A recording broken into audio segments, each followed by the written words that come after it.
Alrighty guys, we are ready to do the build part of the chassis. I've got my, first thing I did was the sway bars. Those are ready to go.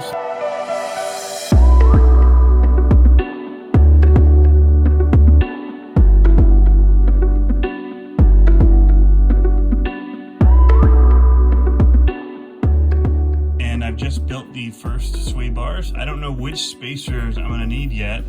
So I'm just kind of building them out. It's a pretty simple build. You're basically going to take this bar and two of these, put it together like this, put in your grub screw, and then you've got to build.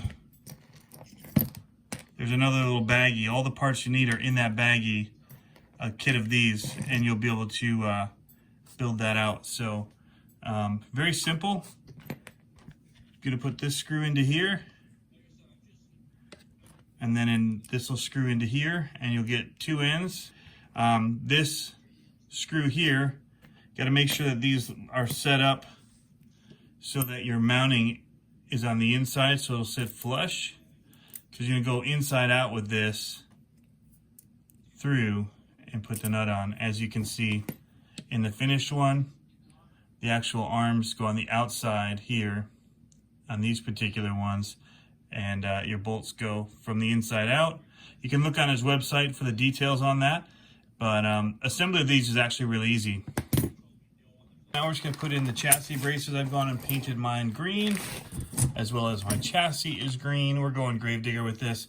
So basically we're just going to stand it up, and we'll do one side first and line up the other and screw it in and together. And for that, we're going to be using, out of the bag here, the screws, and then the washers they even use too on the outside. So basically we're going to cut these open and get them all out of here, as well as the washers, and we'll get this thing looking like a monster truck. The other thing we'll have to put in there is the bottom plate, but we'll wait for that a little bit. Just going to put a few of these in, get it basically together. Don't want to do too much because we probably will want some area to be free to figure out where we mount everything inside it.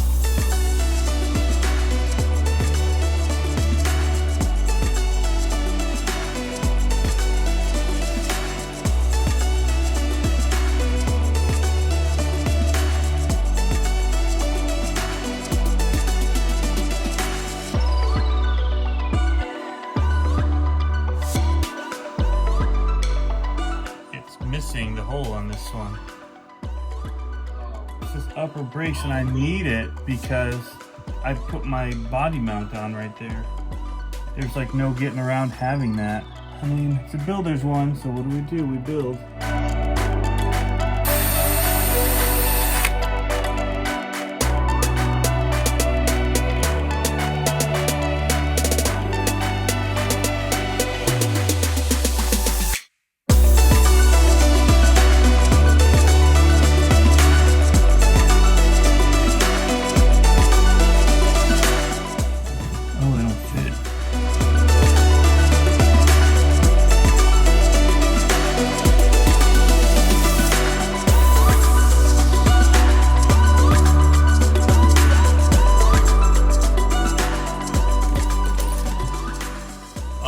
Continuing on here with the build, I do need to point out something. I put the back one on to kind of get it laid out, figure out how it was going to work.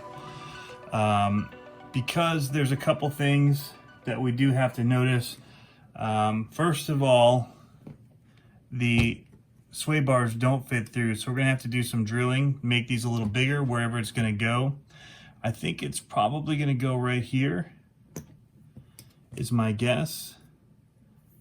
So I actually have one of these off of here because I just needed to get some measurements. I didn't want to drill it out prematurely, but I think it'll pretty much fit. We'll swap this around on this upper one here, and we'll just go right to there, just like that. That looks really good to me, right in that upper hole, or even the one below it. Either one. Maybe the one below it, just to pull it a little bit further away. we'll drill that out a little more. We'll be able to run that through.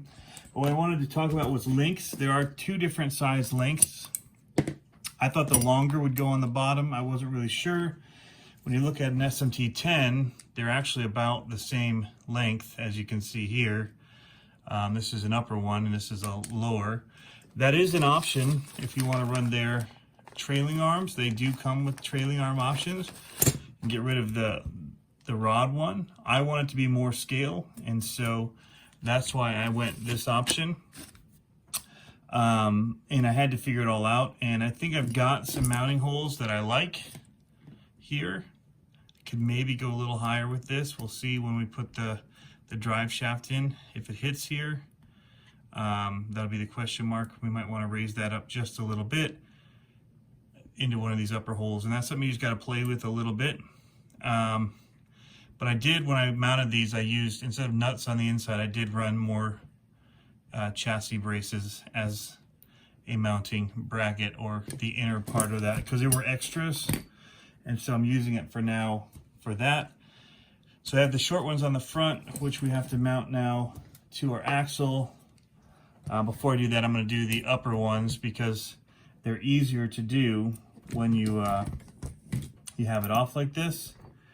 So I've got my long screw here that we're going to need. Then I just need the longer links. There's another upper mount here you can use depending on the transmission you use. That would mount in here like a freestyle one to give you the upper mounting points. Also will be like a nice other chassis stiffener right in the middle. There they are. So this is pretty easy. You just start threading this through here. I like to do the screw one on this side that has the diff on it, because it's easier to get a screw in there, screwdriver, than your wrench. You can't come up and grab, and this one you can come from the bottom if you need to with a wrench. So needle nose pliers more than a wrench. Don't know why I'm saying wrench, but yeah, we'll just get this in here, slide it in, get our next one ready, push it in here. So this is very much a custom build it yourself chassis. That's what it's geared for. And so there's a little tweaking you have to do and a little figuring out. Hopefully this will help some people, give them a basic guideline of where you can start. There are tons of options for mounting holes. So that is not going to be a problem. That's why I decided to put the longer ones on top when I realized that it was going to be, the chassis was looking extra long with these long links on the bottom.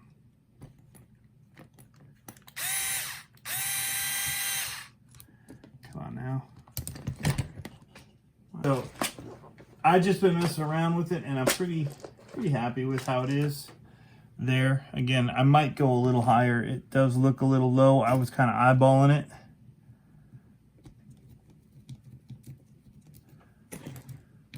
So we can get this wrench here. Take this one on the other side, and there we go.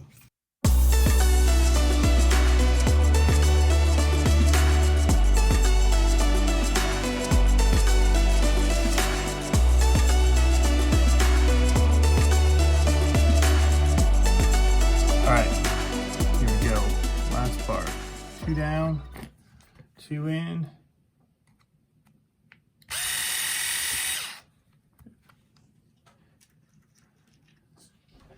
Just going to get that look completed here. Liking it. All right, so let's go ahead. Go ahead and drill this out here and get this rod through.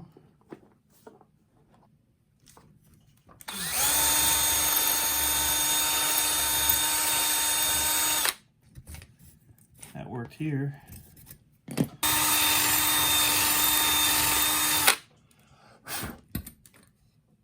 Go.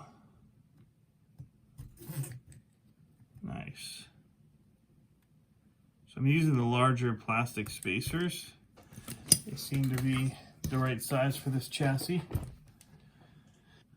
once we're happy with it. So for now,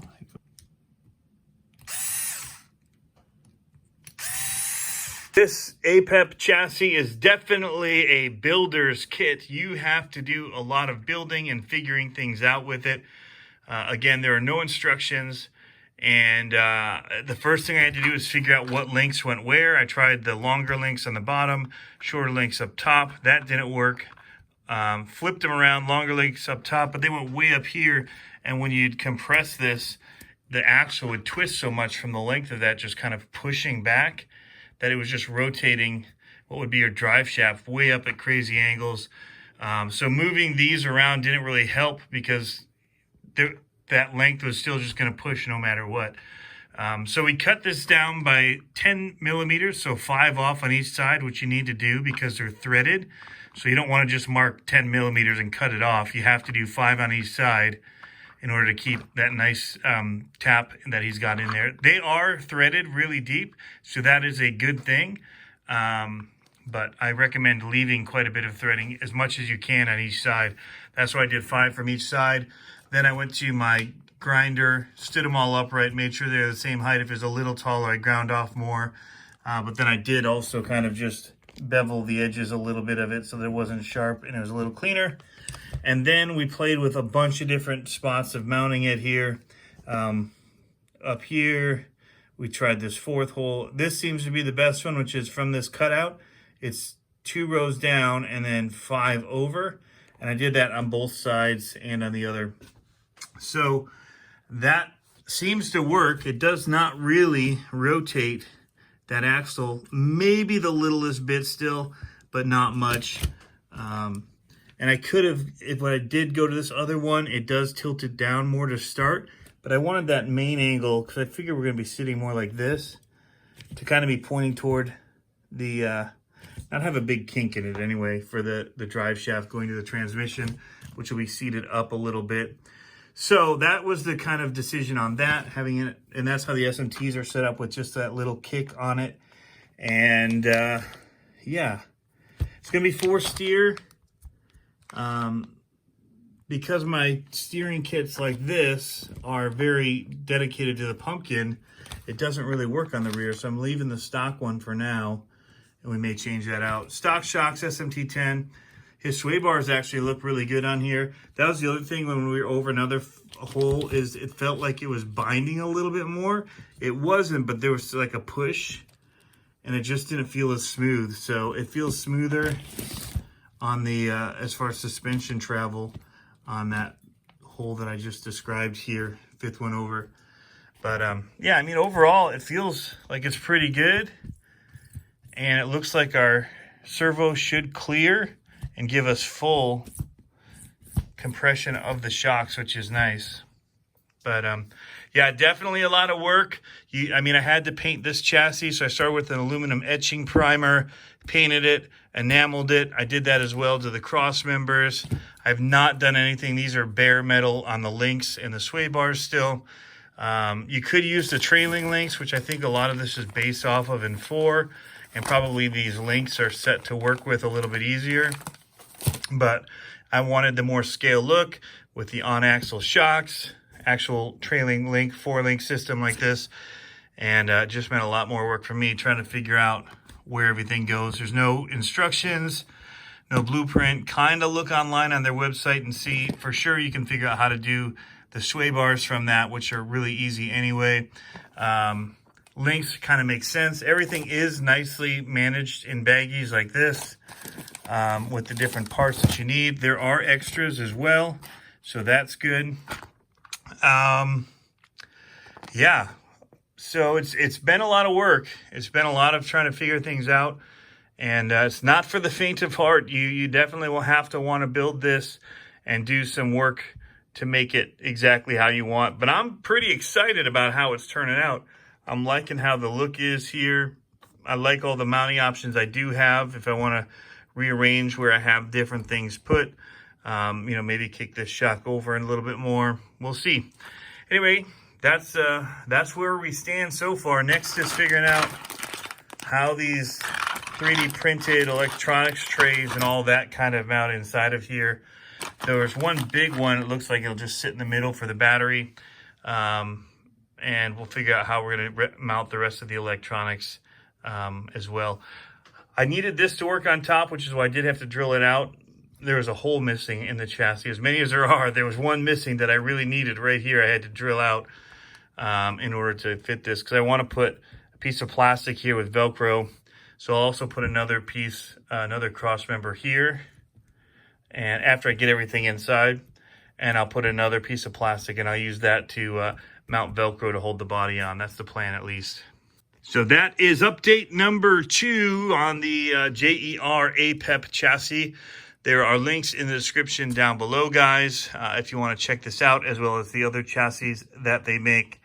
And you can see my other video when it was unpainted and just the raw stuff, how it comes in the box.